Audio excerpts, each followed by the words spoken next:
Main phone పేలో ఏం పేరు వచ్చిందో మొత్తం చూసుకున్నాడు. ఒకసారి చూడు, కింద పెట్టేసాను నీట్గా మళ్ళీ కనపడేట్టు. ఎందుకంటే మీరు చూడండి ఒకసారి బయట ఫ్రాడ్ స్కామ్స్ ఎలా జరుగుతుంది. ఖచ్చితంగా ఈ షాపుల వాళ్ళకి మాత్రమే ఎందుకు చూడాల్సింది ఏంటంటే ఇప్పుడు ఫోన్ పేలో డబ్బులు కొట్టించుకున్నారు. డబ్బులు కొట్టించుకోవడం వల్ల ఎలా ఫ్రాడ్ చేస్తున్నారు అనేది మీకు బయటపడడం కోసం ఈ వీడియో చేస్తున్నా. ఒకసారి దాని కానీ ఇక్కడ ఒకటి ఫేక్ పే ఫోన్ పే లానే ఉంటుంది సేమ్. కేవలం అవగాహన కోసం అండి. ఇప్పుడు 1 లక్ష రూపాయలు నాకు కొడుతున్నాడు డబ్బులు చూడండి, శబ్దం కూడా వచ్చింది కొట్టినట్టు.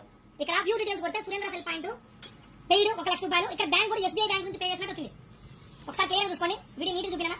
11:53 డేట్ 26 జూలై 2024. సో ఒక ట్రాన్సాక్షన్ ఐడి కూడా వచ్చింది, పేరు వచ్చింది, అండ్ బ్యాంక్ డీటెయిల్స్ వచ్చినాయి. కస్టమర్ ఏమనుకుంటాం మనం చూసుకునేది డబ్బులు ఇచ్చి పంపించు, అమ్మాయి అడిగిపోతాడు అనుకుంటాం, తమ్ముడు అడిగిపోతాడు అనుకుంటాం. కానీ ఇక్కడ కోసం మాత్రమే చేస్తుంది, మీకు ఎవరిని ఉద్దేశించి కాదు, ఎవరిని ఇచ్చేయాలని కాదు. ఇక్కడ ఫోన్ పే ఇది ఫేక్